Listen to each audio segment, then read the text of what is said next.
On today's World Insight, China rolls out the red carpet for the 2025 Shanghai Cooperation Organization Summit in Tianjin.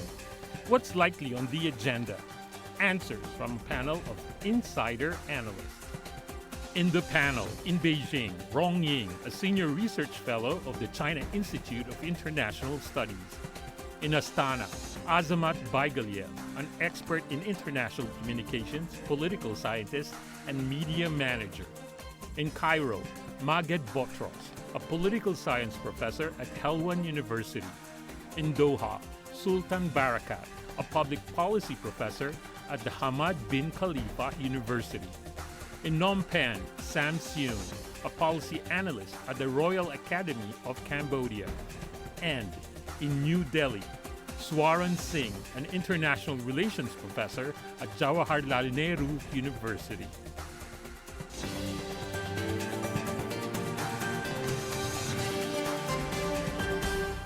Hello and welcome to CGTN. I'm Tian Wei, and this is our special program on the Shanghai Cooperation Organization, SCO Shoreline Talks. The world landscape is undergoing profound transformation with accelerated evolution and geopolitical realignment, while global trade faces emerging challenges. Amid global turbulence, world leaders gather in Tianjin for the 2025 Shanghai Cooperation Organization Summit. Since its inception, the Shanghai Cooperation Organization, or SCO, has consistently upheld the Shanghai spirit. It offers solutions to global challenges. This year's summit will spotlight sustainable development, and in this pivotal moment, one question echoes across the continent: how can we collectively turn sustainable commitment into tangible actions for our planet's future, and also to resolve some of the existing problems as we all face today? To answer those questions, let's go to our very strong panel.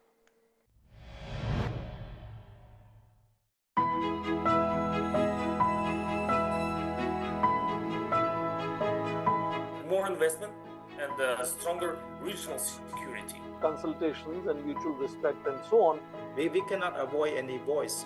We cannot avoid any countries. Collaboration, harness and enhance inter-nation development. I think it's a great opportunity, the meeting in China, to revisit some of those priorities. Solidarity and the unity of SCO.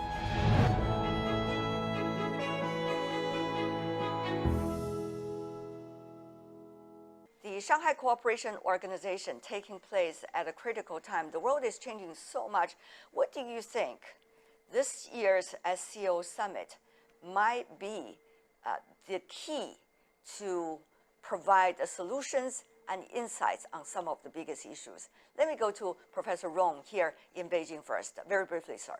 There are huge expectations, anticipations that, because first and foremost, this is China is the rotating chair, and very much I think sort of expectations anticipating China will play a role. Not only I think working together with other members, full members, observer states, dialogue partners, to set the direction with the forthcoming head of state meetings. But more importantly, I think provide some answers. On the question of security, okay, this is definitely always been a very much important subject of SCO.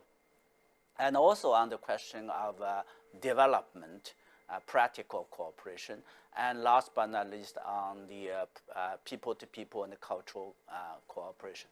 But all in all, I think the expectation is something like, as the SCO has achieved a kind of 2 rounds of major expansion or enlargement, what will be the future of SCO, not only in terms of its own development, but more importantly, I think the differences SCO is going to make in terms of the region and world at large. Let's go to a representative from countries that are members of SCO already at this moment.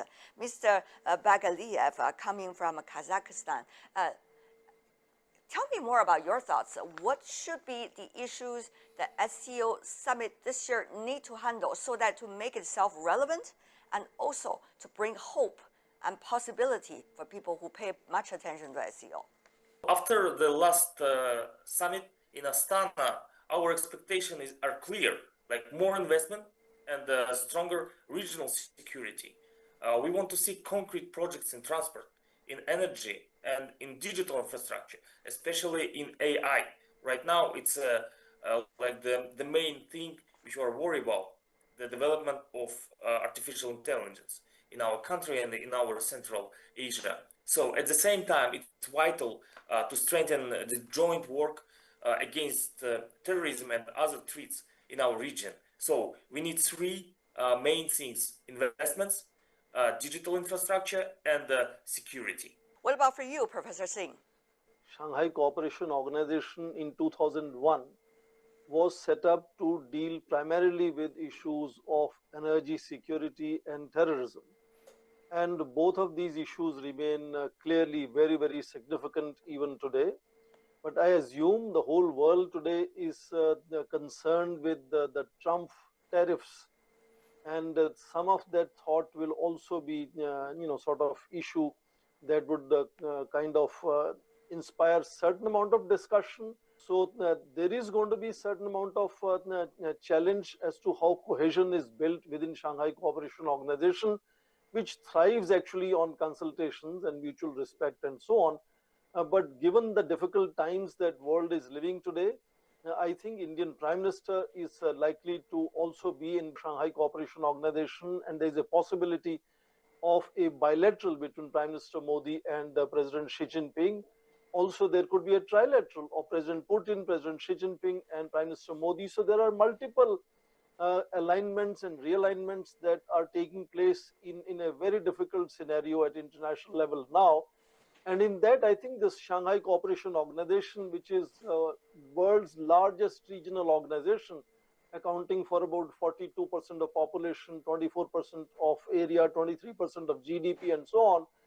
And I think this particular meeting is also Shanghai Cooperation Organization's largest meeting, involving 20 nations, including 10 members and 10 international organizations.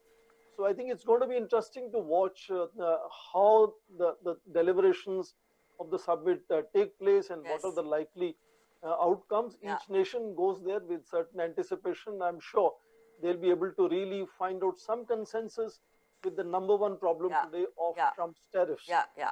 So what about the other three? As we know, you are coming from very different regions, from Asia, from the Middle East, from Africa, for example. I'm sure both strategic and pragmatic issues are all on your minds. What are on top of your list? Let's go to Phnom Penh. As a country that observes in Shanghai Cooperation, I think this cooperation is very important because there are three important words that are mainly mentioned in that cooperation. The first one is the mutual trust. It means that all members that participate in the Shanghai Cooperation need to have more. Need to enhance the trust with each other. But we know that it is hard when we talk about the trust because, like Professor Singh just mentioned before this about the tariff that put by the United States on China and on India. So that is why it is important to enhance, because we need to talk, we need to discuss, we need to have the face-to-face consultation, and I believe that. The benefit, the sharing benefit with all participating countries is very important. We know that our countries, are not the same size. We have the big countries, we have the small country. So, but however, the benefit of each country is very important. So again, the trust between the country and the consultation between the countries, and especially the benefit. I'm not talking about sharing the same benefit, but the benefit for all countries, and that is very important. So we cannot avoid any voice. We cannot avoid any countries. We cannot say this country is important and that country is not important, because all related countries they must have the benefit, and they must get the respect from other countries. So you're saying trust, benefits, and equal. That seems to be the three key words that you just suggested. Let me go to Egypt. Actually, a mega trend, a global mega trend, reshaping priorities, placing economic development and sustainable development over political ideologies. Why? To create a more equitable, balanced, new global order. This global governance order has a keyword, which is Global South. Why? It's to harness collaboration, harness and enhance inter-nation development, collaboration between developing nations. This is a constructive word to counter the exploitation of the post-World War II global order. I see. That system exploited developing countries.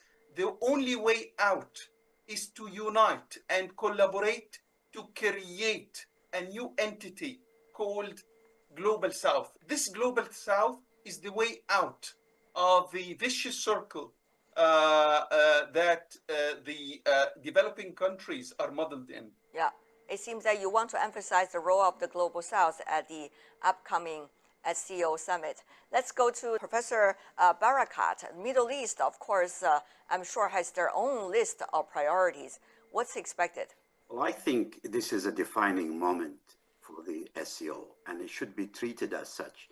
You cannot continue with a bloc of countries on an agenda that was set up almost 25 years ago, talking about terrorism and energy security, when the world has entirely changed and moved on. There's been new shifts in supplies of energy around the world, and much bigger threats, I think, than the traditional format of terrorism that was kicked off by 9/11. And I think one of the most important ones is actually what my colleagues referred to earlier, the security and stability. Without stability and security, you cannot have prosperity. You're not going to have effective cooperation amongst the countries, the members and the associates, because, you know, regardless of the fact that it has the largest population bloc, it hasn't really been that effective. Yeah. And when it comes to security, you need to keep in mind that in the last 6 months or so, we've seen 4 of the members of the SCO involved in direct conflict. Security that takes into consideration the big shifts, the changes, the polarization of the world, the nature of the change, particularly within the United States. I mean, we really have to be on the ball, if you like, not only respond, but also to think into the future. And I think this bloc offers a great opportunity to do so.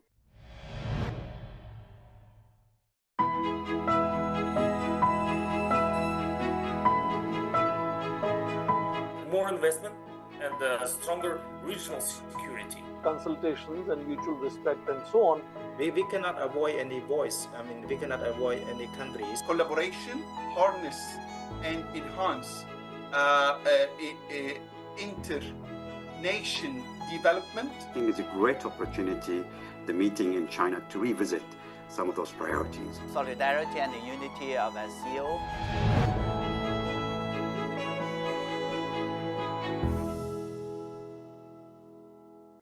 The SCO, its relevancy, particularly, it was earlier being perceived as a bit divided on security issue, on critical strategic issue, and on how it works with the rest of the world when hotspot issues happen. Mr.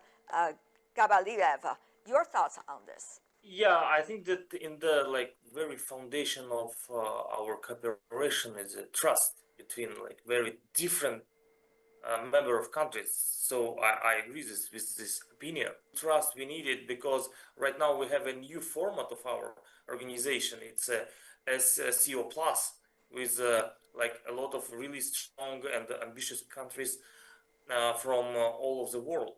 So That's, I think that we need the new instruments for solving really challenging problems.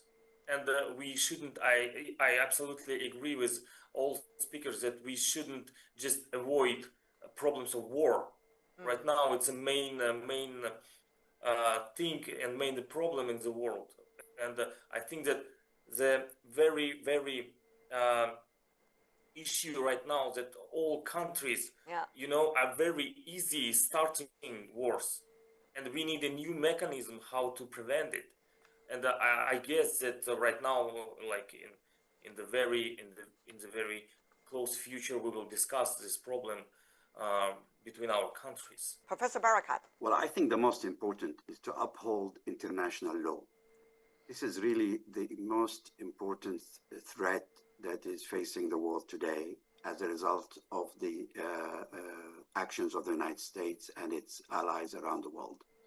And a lot of the prosperity, a lot of the cooperation is underpinned by that set of laws where China is a member of the Security Council, but also, the other members of the bloc are very important advocates in the South, across the world, and so on.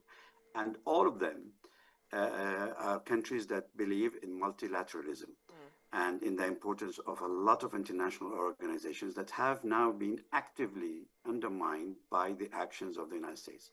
And there's a whole range, from trade agreements that have been pinned basically because Trump doesn't like it, all the way to human rights issues that have been now ignored, occupation, etc., infringement. And there is a need for a block of countries that come out and say, well, look, international law is important, and we would like to do our best to uphold it. So I think that would be maybe the foundation. And it is that's going to protect and allow prosperity and investment in many other areas. Professor Rong Ying here in Beijing, you don't have a final say. You are one part of the conversation, but I would love to hear your voice as well before I go to the others. Definitely, I think even though China is one of the founding members and also is the host of this important summit, according to the rules, decision-makings of SCO, that has always to be consensus-based. Yeah. So the debate like that or the conversation like that are very much important. I believe it must have happened for the previous, preparatory foreign minister meetings, coordinators meetings, various like, and I would expect it may take place when the leaders sit together. That's exactly the function and the role of the leader. But it cannot be a talk shop because there's a lot of expectation, as you can see from our guest, about this year's SCO Summit. It needs to function at this critical time it's needed. So to you, what will be the thing that actually would provide us with the entrance or, the opening gate to establish trust and also make SCO relevant in this world right now? Yeah, that's exactly, I think, the summit have to answer. As we know, the theme of this summit, this year's summit, is called Sustainable Development SCO. And the subtitle is SCO in Action. So the key word is SCO, given the expectations, anticipations, and the challenges facing within and outside, have to give an answer. For example, on the question of security, I think SCO now it is a high time to give an answer, at least I think to try to give an answer of the questions of the complex security challenges that are facing the region, both traditional and non-traditional.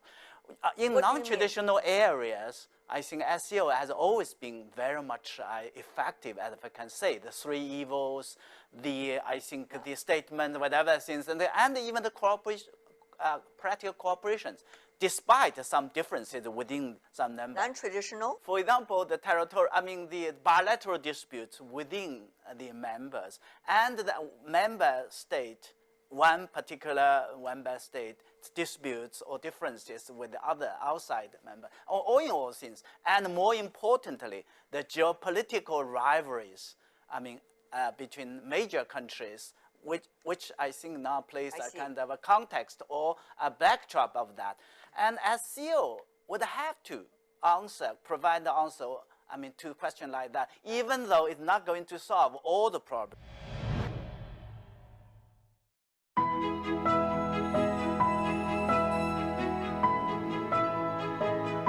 More investment and stronger regional security. Consultations and mutual respect and so on. We cannot avoid any voice. We cannot avoid any countries. Collaboration, harness, and enhance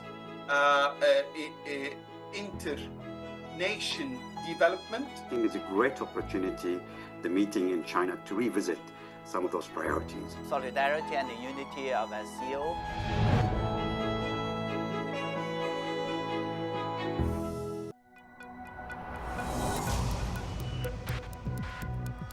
Each day, there are millions of stories. Each one can open new perspectives, new possibilities. Wherever you look, we are there to see, discover, explore. We put the pieces together to find what really matters to you, all around the world, all around the clock. Our reporters are at home across the globe. From our headquarters in Beijing and production centers in Washington, Nairobi, and London, China Global Television Network. Stories from across the globe, reaching people across the globe. CGTN. See the difference. You might think you are better informed in an information age. The fact is, people are more often misled by misinformation. You might think every voice is heard in a digital world. The fact is, many nations and peoples are still underrepresented. And data poverty shuts out many. We at CGTN are committed to transcending the information gap and the digital divide. CGTN, bridging nations and civilizations. CGTN, see the difference.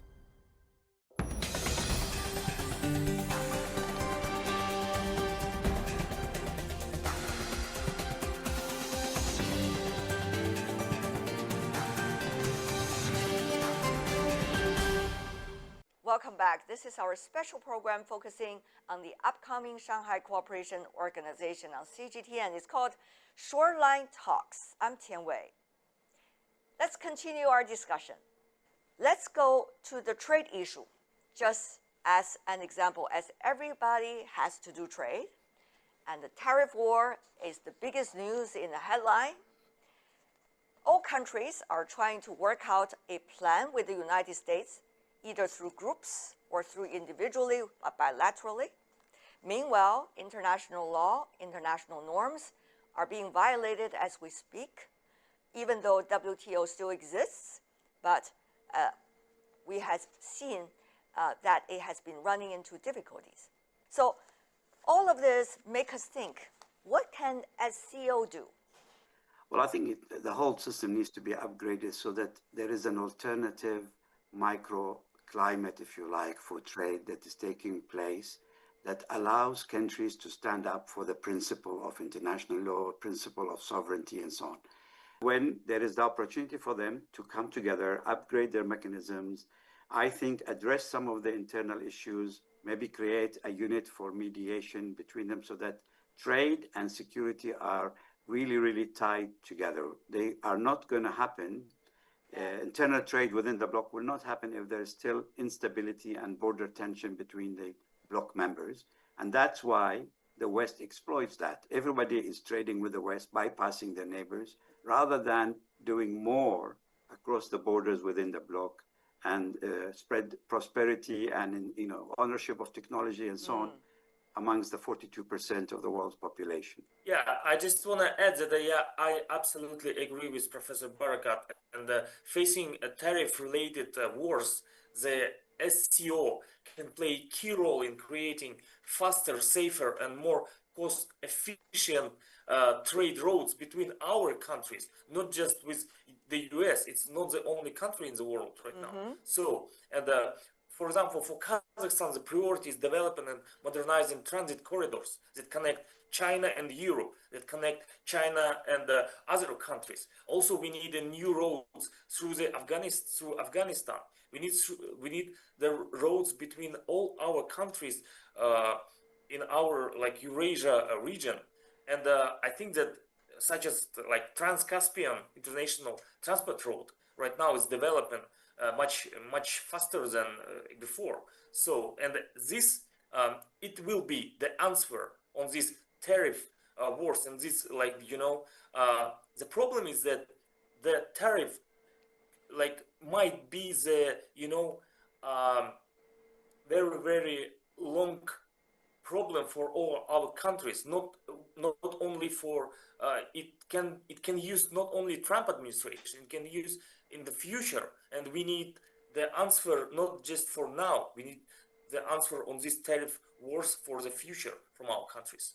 Sustainable answers. Thank you. Professor Rong, your thoughts on the same question? Well, I think when the Shanghai Cooperation was launched, the very rationale or the purpose is to find a different way to address the questions or the problems that are dividing us. I mean, we're talking about the Shanghai Five, the territorial disputes, and so on and so forth, and hope that with the agreement or consensus on that, these countries can work together as a group to address, to find a way, to address the common challenge. At that time, development. I think 20 years and more later, the questions, the challenges will remain. But seems that we have now had a debatable sort of thinking. How to understand, or most important, how we can manage these differences. Either because of the tension of the bilateral disputes within the region, within the members, and also the impact created by the outside the United States in particular. So I would argue that first and foremost, let us go back to the original purpose. Trust, mutual benefit, cooperation are the most important thing. And that's also relying to, that also applies to trade. Yes, because we're talking about trade here. Professor Singh, your thoughts also on this. Everybody is using trade as an example.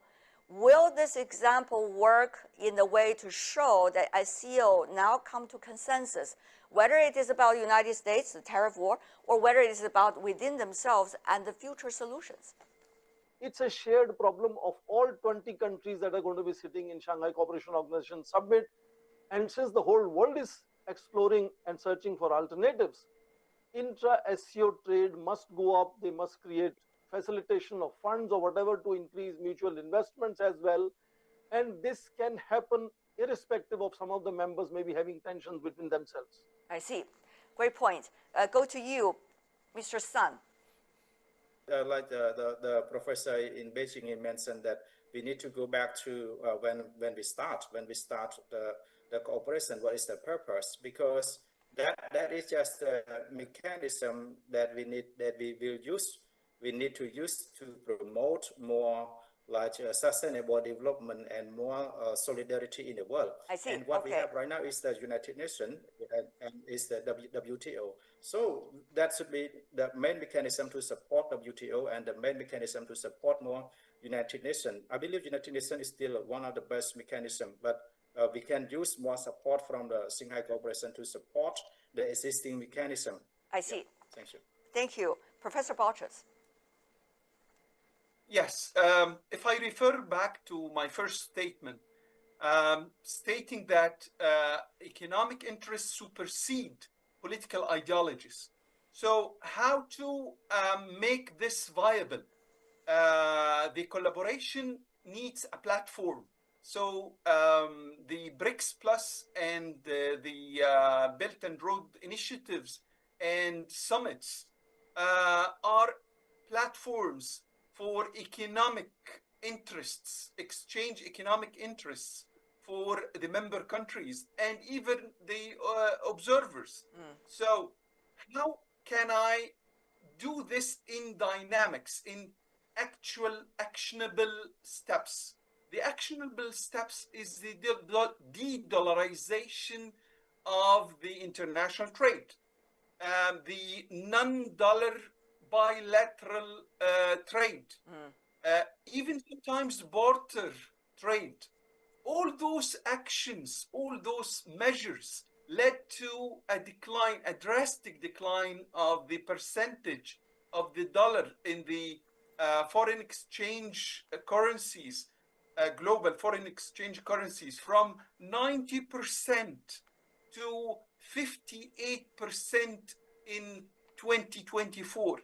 This drastic drop shows how viable are the dynamics and actionable procedures done by the platforms in the petrodollar, in the, as I mentioned, the de-dollarization, barter exchange, and the bilateral agreements. Not only the multilateral, but also, I would say, the bilateral non-dollar agreements exceed drastically the multilateral agreements. So this is a success for the Global South, success for the economic platforms created by such an initiative.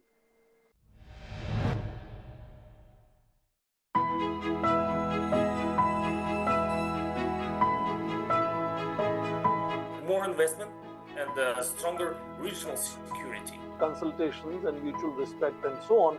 We cannot avoid any voice. I mean, we cannot avoid any countries. Collaboration, harness, and enhance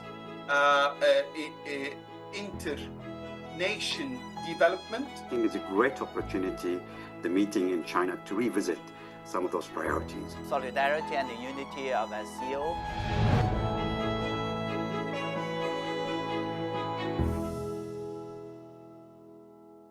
Professor Rong, we have seen over the years different groups of the Global South being formed. SCO certainly is one of those, together with the BRICS as well. There are many other regional and global South organizations popping up as we speak. But the question is, we are likely to see the change of this world going through decades. It's not going to be a once-of-a-time result immediately. So this is going to be a turbulent time, ups and downs. How will this summit be relevant? Also has to do with whether the solutions it provides are sustainable, whether it provides better opportunities for everyone to be more attracted to this organization in a sustainable way. So on that, let me know your thoughts as well. Yeah, definitely. I think, as I said at the very beginning, high expectations, high anticipations, but we have to be very practical. I think I would expect to see, as we conclude the summit, then look at the documents, first and foremost, the so-called, I guess it's a Tianjin Declaration. And then another important document called 10-year development plan for SCO. Then we'll be going to have a good answer. But I'm expecting, first and foremost, it will set the direction, strategic directions on the question of how relevant SCO is going to be, given the aspirations, given the anticipations in the decades, years and decades ahead. This is very much important. This is the mission of the summit leaders meeting like that. So definitely we'll be there. But the equally important is specific, actionable, deliverable result. In this regard, I think trade definitely is one, but I suspect that we may get some very concrete things because trade is more complicated. The idea like the free trade zones of SCO has been there many years, and I don't think it is the right way, even though we can continue talking about it. But there are other areas, I think, deliverable actions we can expect. Like a bilateral zone. Yeah, bilaterally, definitely, multilaterally, or unilaterally, because some of the members are also so-called China and Central Asia cooperation, so on and so forth. And even on the sectors, as they are altogether, we're talking about 26 members. And last but not least, on the question of development issues, for example, that the idea of having a Shanghai Cooperation Bank, development bank, has been there for quite some years. So on the question of finance, on the question of, and also of course the settlement issue, not the deal dollar, but possibly the settlement issues of how to use the local currencies, so on and so forth. That would prepare the ground to push for the reforms. Plus the connectivities, the BRIs, the ground that have been laid. That is something I think we can practically and realistically expect. I see. Professor Singh, it seems that there are already existing deliverables. The question is whether to take advantage of it as a group or not. Indeed, if you look at China's on trade with the Shanghai Cooperation Organization member states, in last 24 years, it has gone up 28 times. So we are not starting from ground zero. There's already about $350 billion of trade that China today has with SCO members. What we are all saying today is that given the scenario where much of the world is dealing with this unusual situation of Trump's tariffs, all 20 countries that are going to be sitting in Tianjin are also countries facing the same reality. They will have to focus much more on trade facilitation, market access, technology sharing, and so on, so that they can help each other in enhancing not just these 20 countries, but also much of the larger global South countries to enhance South-South cooperation. United Nations has an office for South-South cooperation, for example. Many of these countries can also help streamline that office. Yeah. So trade, I think, is going to be a major focus this time of Shanghai Cooperation Organization, along with other issues. It's not that they will not talk about climate change. It's not that they will not talk about terrorism or energy security and other issues. But trade focus will be, I think, inordinately different this time when summit meeting meets in Tianjin. And some of these are powerful economies, powerful energy suppliers, powerful energy consumers. They can definitely enhance, as Professor Barakat just said, Middle East countries are no longer supplying oil to Western G7 countries. They are supplying much more to the countries in the East Asia, Indo-Pacific region. So how they can enhance their mutual advantage and help each other, that is where the very template, the very conceptualization of Shanghai Cooperation Organization is new and more contemporaneous. Okay, let's go to Mr. Baigaliyev.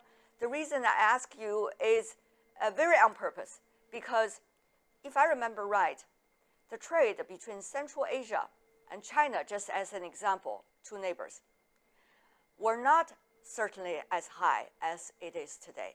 But after years of efforts, through the trust of SCO members and also other mechanisms, China Central Asia mechanisms, it seems that the number is going very high now.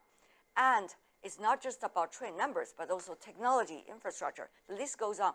So it seems that, sir, your country and your neighbors are setting a great example as to how to translate abstract words into real deliverables and make it happen through action. Yeah, of course. First of all, I want to repeat this idea that tariffs and trade shouldn't use as a blackmailing, shouldn't use as an instrument of how we can destroy each other's economic. So, and our neighborhood is a good example of how to work. Even our economics not related. I mean, of course, China is the most powerful economy in the world right now, but we can trade absolutely efficient, and we can help each other in really same questions. So and we do it step by step in all the organizations. And first of all, of course, the main impact of our development is Shanghai organization right now, and our investment, and also I want to underline the idea of the summit Central Asia plus China, which really helps us to develop our investment policy in our countries, and it's really strengthened our partnership in our region. Before we go, one final sentence from every one of you. Mr. Baigaliyev. Yeah, I like the idea that we need more action, and I hope that the next summit, it will be about actions and about efficient. Thank you. Mr. Botros. In the 17th century, the rapprochement starts by royal marriages. In the 19th century is political ideologies. In the 21st century, it's the economy. All right. Go to you, Professor Barakat. Build trust amongst the members and make the bloc has a voice or effective globally. Professor Singh. I think this is after 7 years that Indian Prime Minister will be visiting China to attend SCO Summit meeting.